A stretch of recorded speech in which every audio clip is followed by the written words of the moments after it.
mereka soal jawaban yang sudah dibuat oleh di Sirus Alidik sesuai dengan namanya masing-masing. Nah, di sini ada kunci jawaban. Kunci jawaban itu yang terkait di atas. Kemudian di sini ada nama peserta didiknya. Kemudian di sini ada jawabannya. Oke. Nah, langkah selanjutnya bagaimana? Kalau kita mau masuk ke SPSS, maka kita harus mengkonvertnya ke dalam skor. Oke. Kalau kinerja betul itu skornya berapa? 10. PG loh. 1 ya. Oke, untuk mengubah ini Bapak kasih opsi bisa manual, bisa otomatis. Ya. Kalau manual berarti oh ini A benar, berarti skornya 1. Oh ini apa gitu ya. Ini manual, contohnya dia bawa aja ini A berarti betul 1 1 0 1 0 1 1 1 1. Kemudian ini 1 1 1 1 1 1 1 1. Ini manual ya. Boleh otomatis itu dengan rumus if. If. Nah, sama dengan if. Kurung buka. Data yang kita pilih ini kira-kira sama dengan mana? Sama dengan ini. Ya, kan kunci jawabannya yang atas ya. Ya, titik koma. Di sini ada titik koma. Kalau teman-teman laptopnya ada titik koma, kalau titik koma, kalau ada koma maka pakai koma ya. Tidak komputer beda bahasa. Titik koma. Kemudian skor kalau benar skornya berapa? 1. Titik koma 0 kalau jawabannya salah kurung tutup enter. Selesai. Nah, kemudian yang kunci jawabannya kita kita klik yang 4 kita naik ke bawah.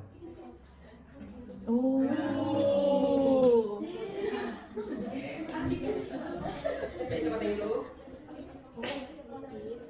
Untuk selanjutnya tinggal kita drag di sini. D5. Nah, kemudian kita drag ke bawah lagi. Oh. Nah, Rumusnya itu ya? sama juga. Oke, udah selesai. Nah, tinggal kita buat jumlahnya sama dengan sum. Buka, drag di sini. Untuk enter. Selesai, udah di drag. Oh iya. Nah, jadilah jumlah jawaban kita. Nah, ketika teman-teman sudah menguji validitas, teman-teman bukannya adalah SPSS. Sebenarnya menggunakan analisis bisa, cuma kurang rinci penjelasannya, maka Bapak pakai SPSS saja. Oke, caranya yang pertama kita buka SPSS-nya, terbaca nggak teman-teman ya?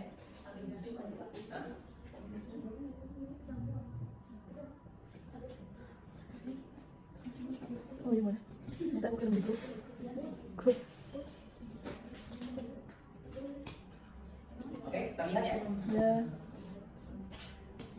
Nah, ini teman-teman, ini adalah SPSS. Mungkin teman-teman tidak, mungkin sudah paham ya, tidak perlu dijelaskan umumnya. Perlu dijelaskan tidak? Perlu, kan sudah pernah belajar. Oke, kita masuk di data view. Nah, di sini ketika kita masuk SPSS, di sini ada data view sama variable view. Data view itu berisi data sama angka yang kita input. Sedangkan kalau variable view itu adalah variabelnya. Ya, variabel itu nilai atau nama siswa seperti itu. Nah, langkah pertama kita copy dulu datanya dari Excel. Nah, kita copy dari angkanya saja ya. Nama nggak usah diikutkan, kita copy, kita drop sampai dengan jumlah. Tapi kalau headnya, ini headnya tabel head ini nggak perlu kita inginkan, isinya saja.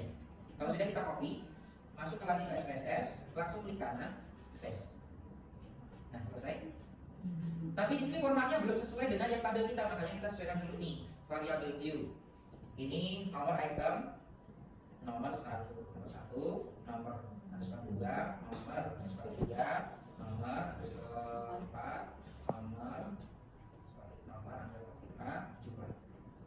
Nah, desimalnya 0 ya. Supaya tidak ada desimalnya, kita copy aja. Kita masuk. Jadi semua.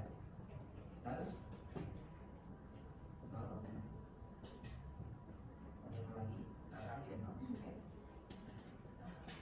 nah, di dalam view nanti akan kelihatan seperti ini teman. Sama ya, sudah sama ya. Nah, kalau sudah sama, kita klik analyze. Terbaca nggak di belakang? Terbaca belum? Nah, kurang lagi. Nah, masih. Nah, pastikan di sini klik analyze, kemudian di sini correlate, kemudian variate. Ya, kita klik. Kemudian di sini ada manual sampai jumlah, kita CTRL-A, pilih semuanya, kemudian klik variabel pindahkan ke bagian paling kanan. Nah, di sini kita menggunakan versi playback moment ya. Di sini kita centang Pearsonnya tail atau dua arah, bukan dua ekor ya. Nah, tail. Nah, kemudian sudah klik OK saja. Jeng. Nah, sudah ketemu. Oke. Perhatikan baik-baik di kolom tabel ini.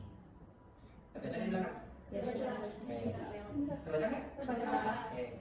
Di kolom ini teman-teman cukup melihat bagian sig saja. Sig nih ya, signifikansi. Nah, sig kemudian lihat di bagian kolom jumlah. Kalau yang ini nomor 1, kita lihatnya kolom jumlah.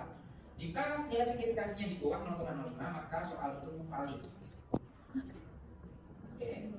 Kalau di bawah 0,05, maka soal itu valid. Kalau di atas 0,05, soal itu tidak valid. Oke. Coba nomor 1, valid atau tidak valid? Valid atau tidak valid? Dilihat dari tabel signya.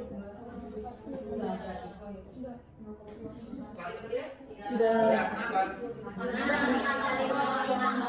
Oke, karena di atas 0,05. Ingat, 0,05 bukan 0,5. Oke. Nomor 2, valid atau tidak valid? Valid. Kenapa? Kurang dari 0,05. Nah, di sini ada tanda titik, berarti dia 0,00 mutlak ya. Makanya dia valid. Oke. Cuma itu doang.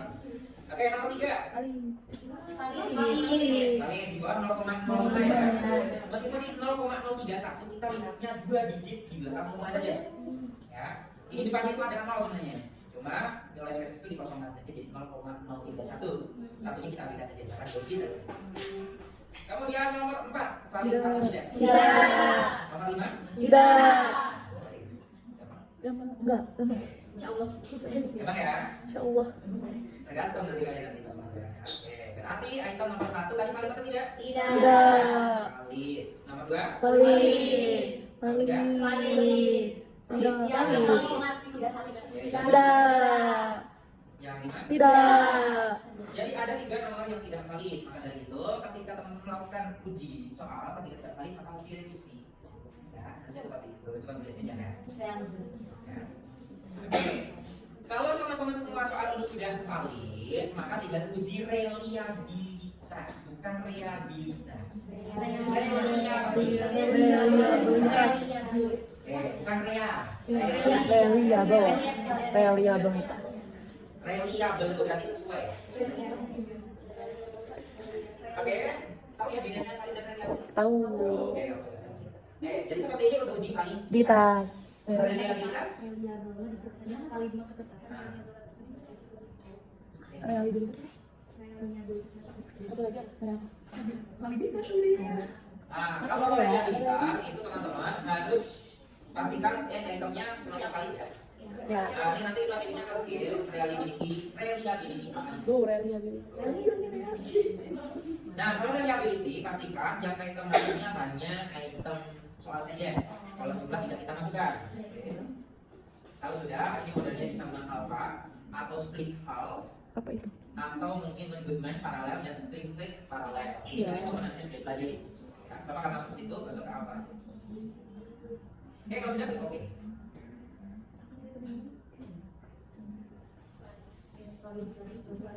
Nah, ini aplikasi saja ya.